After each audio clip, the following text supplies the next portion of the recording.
Today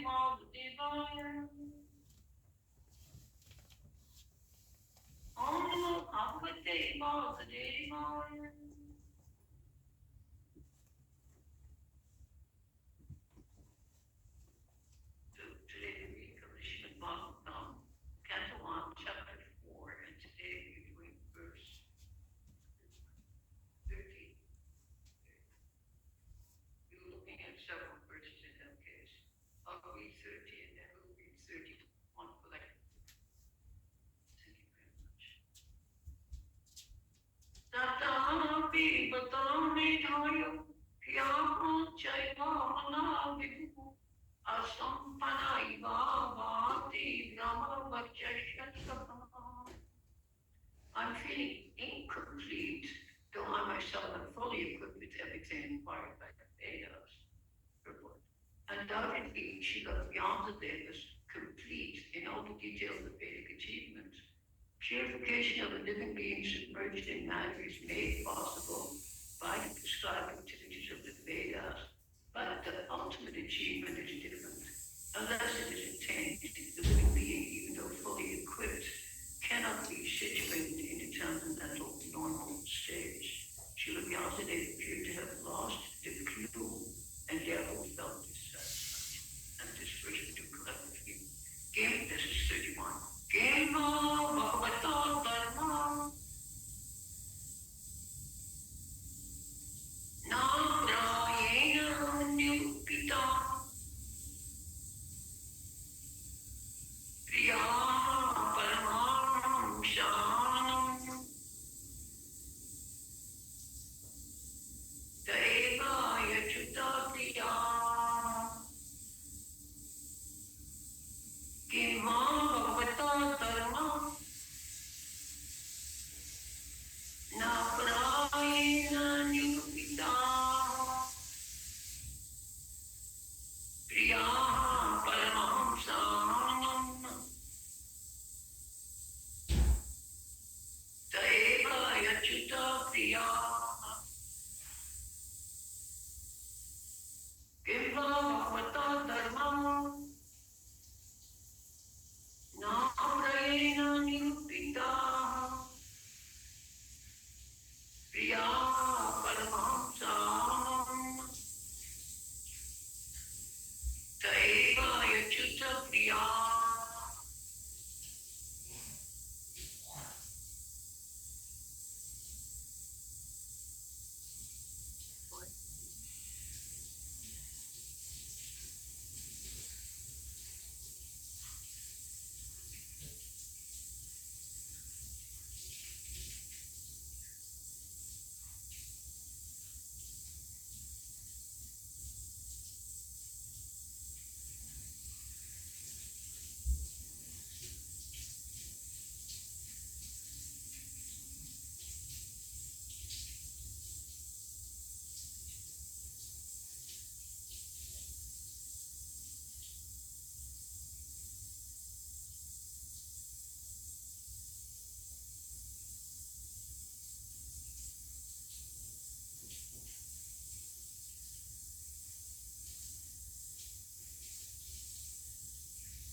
Yeah, if there's anyone who would like to chant, please feel free.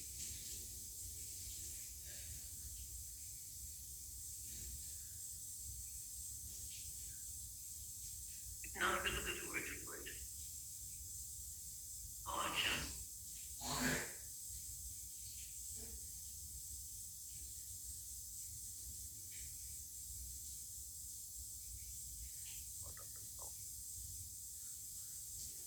Remote Zoom line, can you hear me? Yes, we can hear you. Okay, you can do the reciting the book. Kim Bhagavata Dharma Na Prayana Nirupataha Priyaha Paramahamsa Nanam Sanam Ta Evahi Achyuta Priyaha Imva Bhagavata Dharma Na Prayana Nirupitaha Priya Paramhamsanam सा एवा है अच्युत प्रिया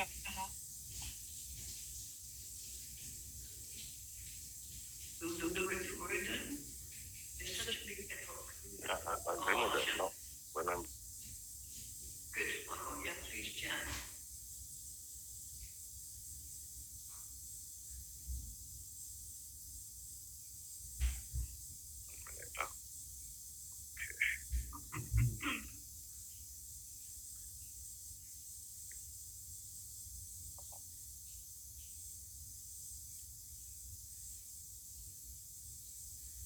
this one here. No, you don't take this one there. Line. 4 line. किं वा भगवता धर्म न प्राणय निरूपितः प्रियः परमहंसानां त एव ह्यच्युत प्रियः And we should say really Priya. It's very important that we don't miss these points. So we'll look at the word for word, Kema, or Bhagavatam, devotional activities of the living beings. No, not trying, almost. Nirupita, directed. Kriya, dear. Paramahamsa, of the perfect beings. Te, and also he, certainly, Achitam, the infallible. Kriya, captive. Translation. This may be because I did not specifically point out the devotional service of the Lord, which is due both to perfect beings and to the infallible Lord. Please repeat. This may be because I did not specifically point out the devotional service of the Lord, which is due both to perfect beings and to the infallible Lord. Purport by Prabhupada. The dissatisfaction which is felt by Srila beyond is especially in his own words. This is felt for the normal condition of a living being in the devotional service of the Lord. Unless one is fixed in the normal condition of service, neither the Lord nor the living being can become fully satisfied. This defect was felt by him when neither his spiritual master reached him. It is described as follows.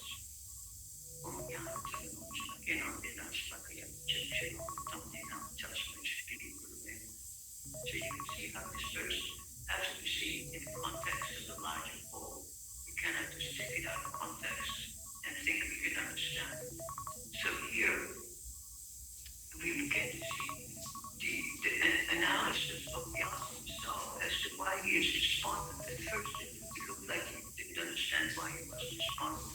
But now he's explaining it himself. He says, because I did not specifically point out the devotional service of the Lord, which is dear Lord perfectly, and to the infallible Lord I felt depressed, I felt began, I felt not satisfied.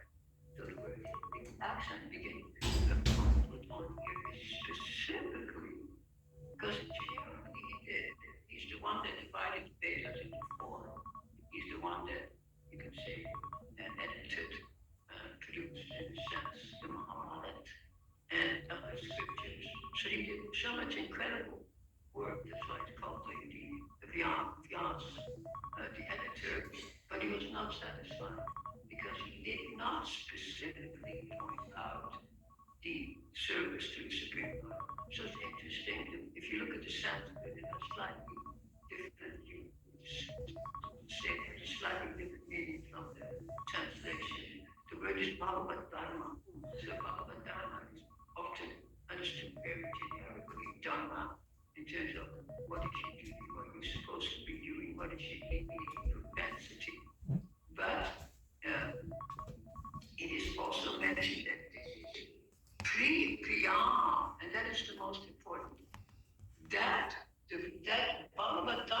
is dear to both the one who is executing it and to the one who's the object of that execution.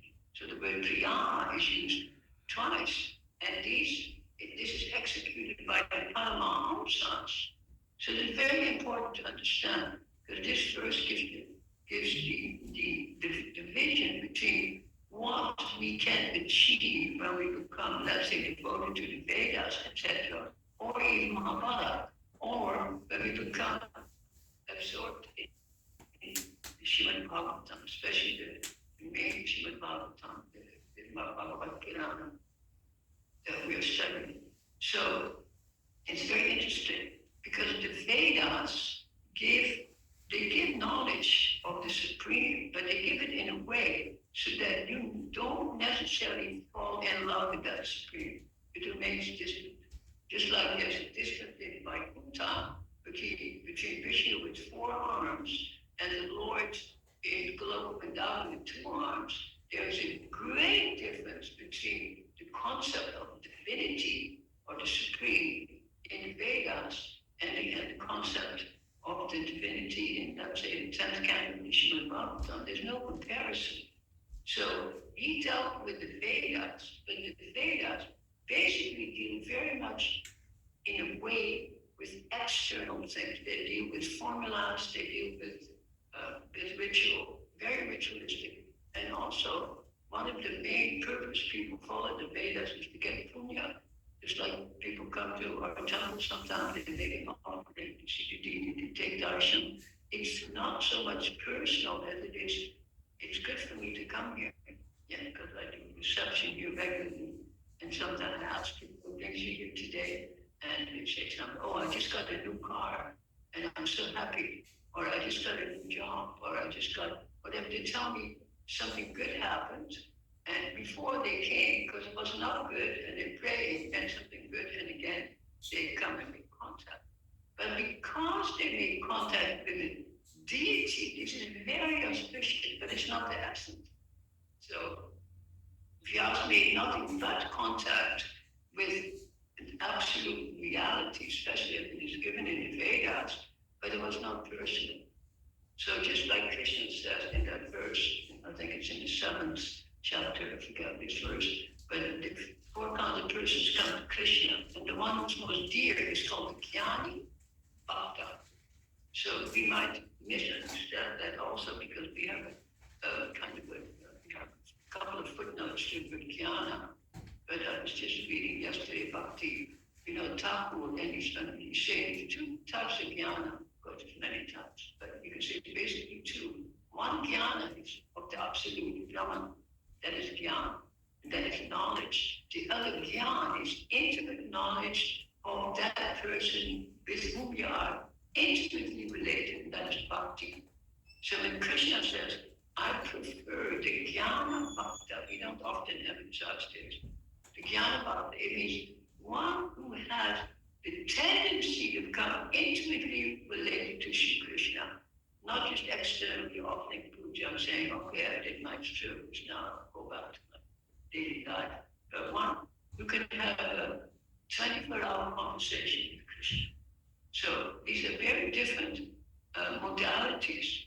So Narada Muni is bringing this out because he is interviewing him, and finally Vyasa is admitting this.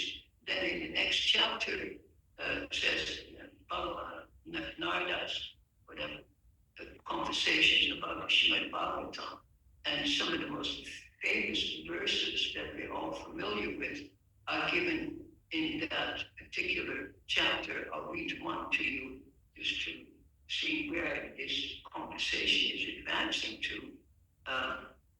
Narada Muni is saying this, I'll read it in English.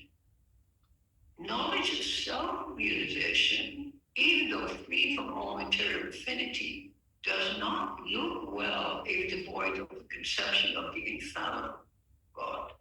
What then is the use of human activities which are naturally painful from the very beginning and transient by nature if they are not utilized for the devotional service of the Lord? So you can see this.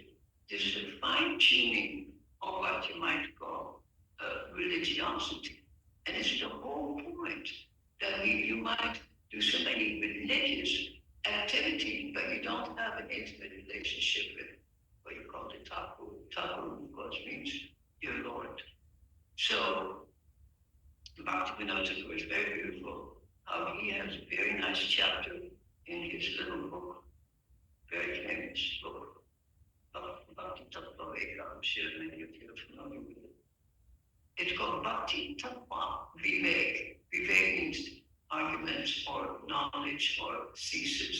So, Tattva, of course, means the rules, what are the elements of this thesis. And it is Bhakti Tattva Vivek, now stated. So it's an understanding of this, and it's very, very good, because often we overlook this.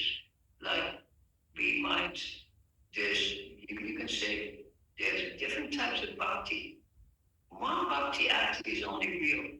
It's actual real bhakti. The other bhaktis, they appear like bhakti, but they're shadows of bhakti, So they're called amhas. Amhas means shadow. Now these, you might appear like a great bhakta. You come to the temple, you give donations, you might even wash dishes of gold, you might do so many things.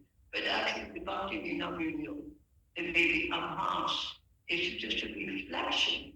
So the image that is given is very helpful. Two kinds of images are there. One image is of the reflection in the water. I'm standing close to the water, I'm seeing my reflection, or I'm seeing the reflection of a tree in the water. That's one kind of image. And the other kind of image of an amhas, of an illusion. And the other illusion, which is a tree and its shadow. Now, which illusion you think is better? The tree and its shadow, or your reflection in the water? Which one? It's not an easy answer, by the way. Which one do you think is better? The shadow of the tree? It's exactly correct. The shadow, the chaya is more real because it's directly connected to that tree, you see. So you might say, well, then I'm standing close to that. It's also, I'm connected to the bank, etc. But it has more illusory quality. So different types of the bhakti he described that is related to, you can say, to Brahman realization. We talk in this verse, you may have Brahman realization, but unless you have an intimate connection with the deity, that is itself not sufficient. And the other one is called fruit of activity. So the shadow is like fruit of activity. You're doing, you're coming, you think you're getting something in return. It's always a trade-off. It's a trade-off. You say, oh, if I do that, maybe my mind will calm down. If I do that, maybe I'll get a job. Who knows? So these two types of amhas, even though they are prefaced with bhakti, they don't give the real taste and they don't give the real result. So what Narada Muni is bringing up in Vyas is, if you want the real result, you have to start an intimate relationship with the Thakur himself. And this is, of course, we point out many times that is not available under the three modes of material nature. It's not available. There's no such thing in matter of having an intimate relationship with the Godhead. That is in a different state of consciousness. So three guna, the three modes of nature is three, but what is especially indicated in the teachings of the Buddha, Krishna's teachings with and to Buddha, is the tuya, the fourth type of consciousness that we have to enter into. And that fourth type of consciousness is above the modes of material nature, and it is particularly made prominent in this age by Mahaprabhu. She established property not too long ago. It was the largest, tallest freestanding statue in Canada. Now, this little competition, but it was very famous, and especially when it first came. Somebody tried to blow it up and set a bomb to it, by the way. Somebody tried to bomb it. Yeah, a long time ago, of course. So Mahaprabhu is called repeatedly in the Chaitanya Charitamrita Antaryama.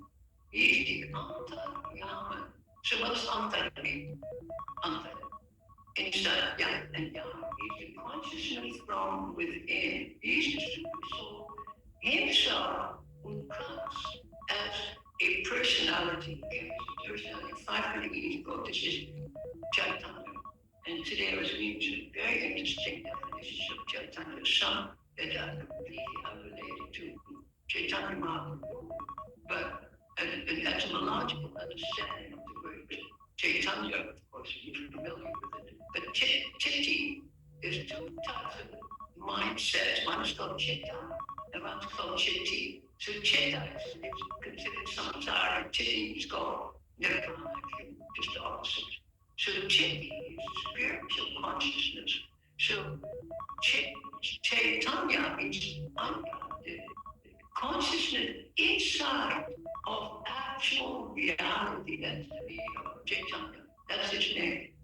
So, and also the several references we research, they all refer to us also to a reference in the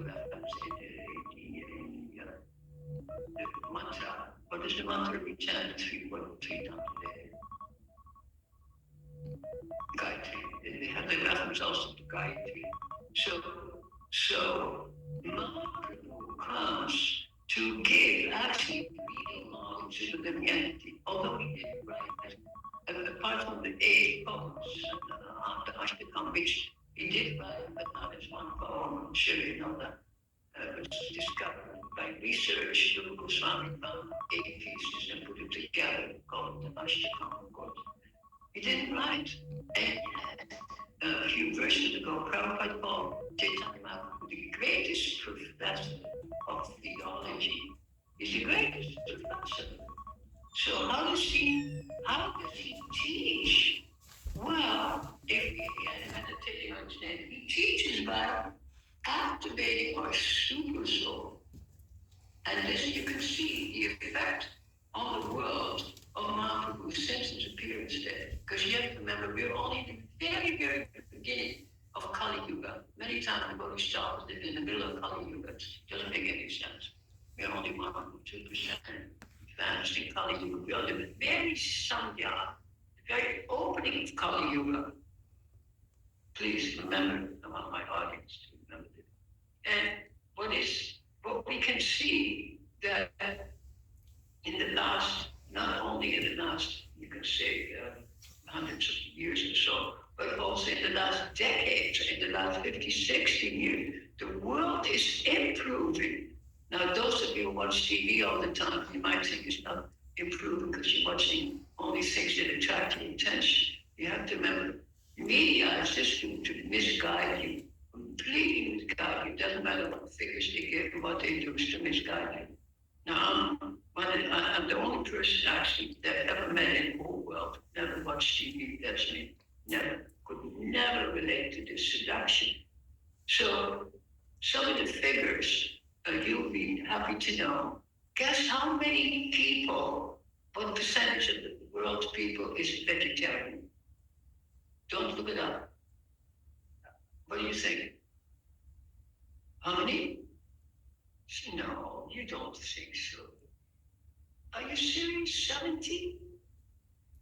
Yeah, that doesn't even make sense. No, I'm not talking about India, I'm talking about the world. No, in India, meat eating is increasing tremendously. In India, vegetarianism is going down phenomenally. But in the world, 22% of people are vegetarians, which is 1 in 5, which is remarkable. It's remarkable. And of course, in the West it's going up. Tell me about it. So in the West it's going up. So our negativity that ought to be here, even from high seats like this, is actually not completely warranted. People are also getting taller. It says at the end of Kali Yuga, you'll be like you'll be about 1.5 inches high, and you're riding a cockroach. Okay, now you ride whatever, some electric car, but you'll be riding a cockroach. So, and you're going down. But right now, actually, all the people are increasing in length. I don't, the hunger in the world is being eliminated. Education is completely on the rise. Wars are much less than they used to be. So actually, the world is getting a far better place than it used to be. And I myself, if I look around, I'm just in a completely innocent mood. I'm 84 years old. 4 years I spent in Europe, Second World War in Holland, where there was nothing but bombs and I saw nothing but Germans in the, what you call these trenches in front of my house for 4 years. I've seen nothing but guns going back and forth. And my mother, I told you, never did I see my mother smile or laugh, ever. At the time of the war, everybody was dying. And there was virtually nothing to eat. People were eating tulip flowers. So, I can tell you many horror stories. And then, of course, footnote, Bhagwayam class, that the persons who came to liberate us were the Canadians.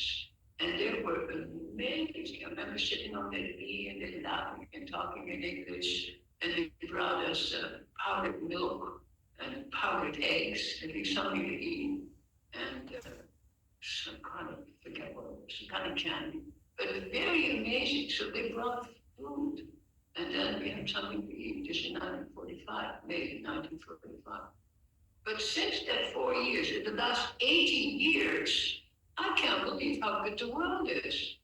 When I was 18, I came to this country, and I don't see anything wrong. The traffic flows incredibly. I've lived in Europe, I've lived in Asia, I've lived in Hong Kong. I spent so many years in India. I mean, the most challenging country is India because of incredible pollution, enough to kill you. It's gas mask weather, even in Vrindavan, you see. But there's relative peace wherever you go. So something is happening in the world, and you can see, I don't know the figures for people who meditate, but meditation is so common. Meditation, doing japa, doing your mantra. This is so common. This is like the big girl for most people. Look at the yoga industry. Yoga industry is huge. So the interest that contemporary, you can say, contemporary humanity has in self-realization is very much there. Leisure is also increasing. Leisure, so you have time to reflect, you have time to go for a walk, you have time to be in touch with nature. Because what can we learn from nature? It's incredible. Right now, I'm writing a little booklet on the 11th canto,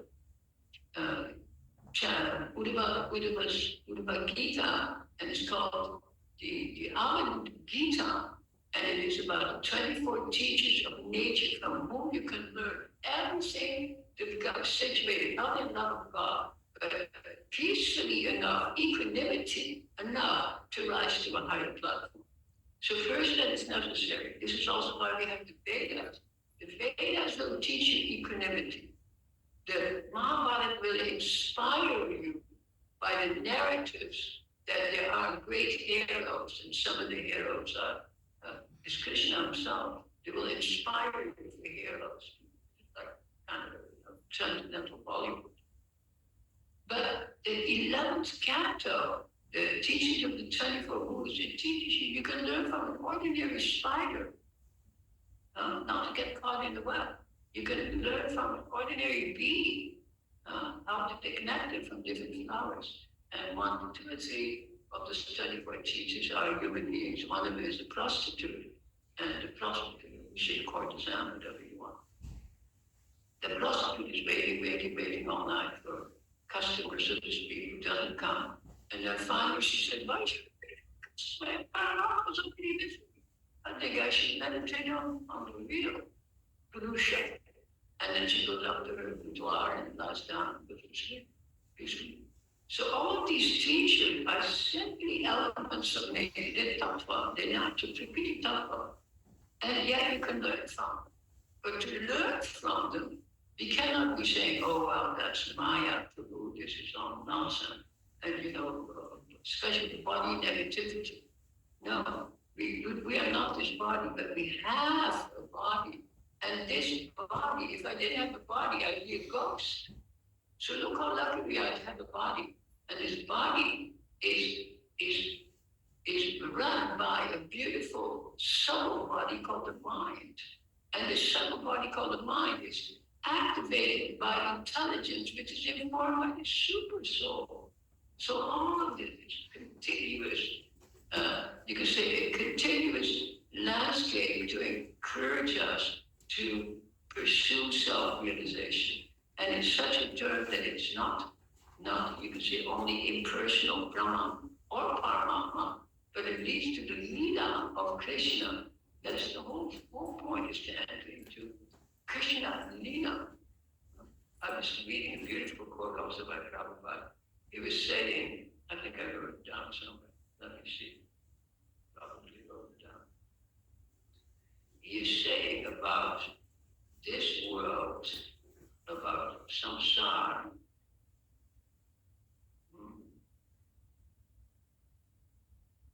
Sorry, I don't see it right now. Must have it somewhere.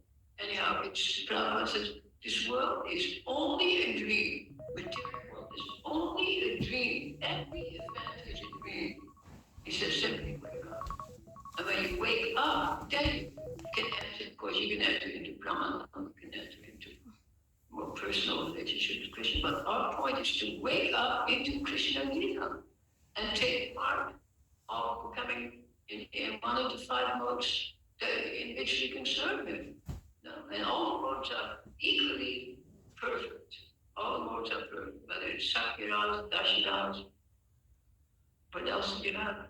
Madhuryaras, Vatsalyaras, or Shantaras. So all of these are perfect modes in Shantaras.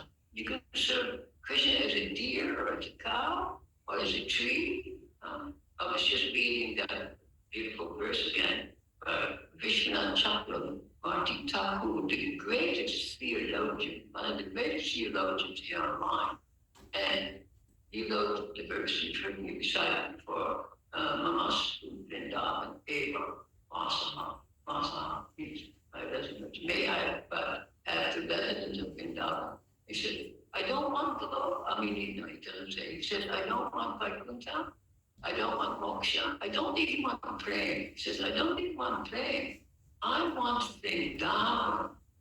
And one of the last verses of the Ashtakam he recites, he said, where the black deer is wandering, where the other deer has a beautiful horn is wandering, where the bee is humming, where he mentions 3 or 4 types of birds, where they are singing, where the peacock is dancing.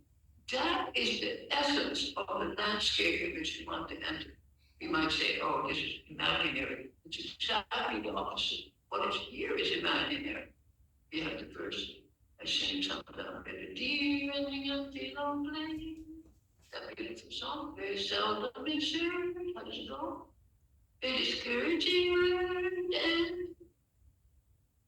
and the skies are not cloudy. Very, very famous. Because everybody aspires to love with the deer and the antelope play. So there, the deer and the antelope in Sanskrit are invoked, and they are the stimulus, because there's the imagery on it. In Sanskrit, we call it udipana. What udipana? What excites your emotion? What excites your emotion is all this stimulus from Vrindavan. If you hear about Krishna stealing butter, that's good. But when you hear that he's tied to a tree by his mother, and when you hear that he pulls over the trees, and when you hear the 2 demigods are flying out of the tree, and the trees are lying on the ground, but the demigods are there, and later those demigods becoming the narrators of Gopal Champu, when you can put that together, you'll only we are in complete astonishment, chamka. And that's our ultimate emotion, astonishment. It is unspeakable. Now, we don't say 1818, but it has a similar effect. What can I say? everything to say, but actually unastonished, so we don't speak. So all of these things are there, and all of it is brought by Srila Prabhupada. Somebody just gave me the other day, this is a picture of Prabhupada on the stamp in India. It was, stamp was created by Prabhupada's, by the government, actually to celebrate Prabhupada, what he has done. If you read the account, how many temples do we have? 654 temples around the world. I don't know how many billions of people and so many. It's incredible. So, and ISKCON, we cannot just see ISKCON as those, you can say, establishments that prescribe to ISKCON per se, but also those who follow it. Like there's so many Prabhupada's disciples who actually left ISKCON, but they didn't. They might have left the official establishment, but they didn't leave the teachings, and they're spreading their teaching. So ISKCON is international. Society is very, very large and very, very prominent. And it's it's actually the most astonishing organization that has developed in the last 60 years or so. So this is us. This is ourselves. So we have nothing but reason to be glorified and to be optimistic. Everything is increasing. So even veganism, I don't know how you folks feel about it. It's such a hot issue, but I often say, if Prabhupada saw how these cows are treated, from whom we take the milk, he would say, don't drink this milk. You must have, you drink milk, yes, but from your own cows. I went 2 years ago to a place on the islands here, run by Dutch people. There's a cow down for my walls, which I'm no longer able to put on the walls, but I put it on the floor, nobody sees it. It was terrible. When you see these cows, they can't even move. They cannot even sit down in the daytime. They have to just stand. And what to speak of, the minute they don't get milk, they're slaughtered. The minute the calf comes, slaughtered. It's the worst industry, that's the milk industry. So, originally we started Shamanagati, they have some cows and have milk brought here on a regular basis. That never happened. So veganism has its merit. So we should look at things, and we should also analyze what we can do ourselves.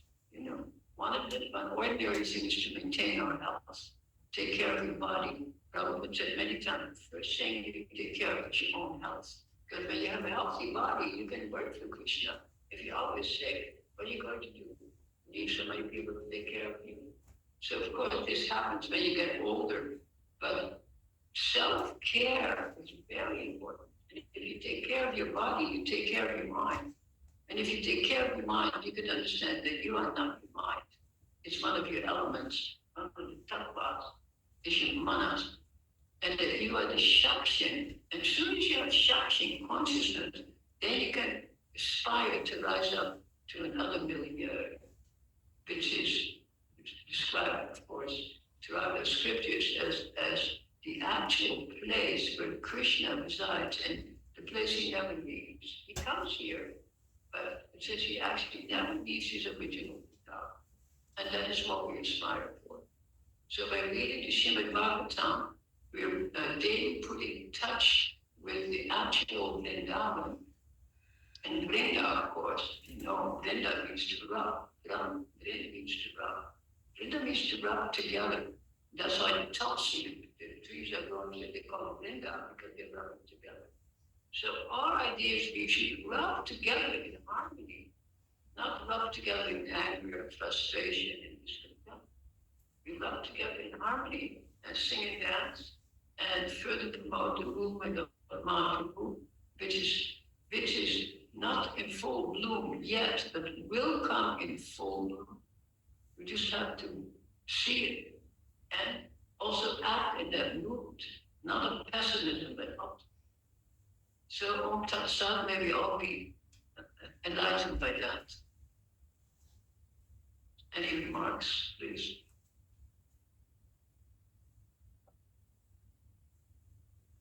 Thank you so much. That was so lovely to hear, and I just really liked some of the things in the two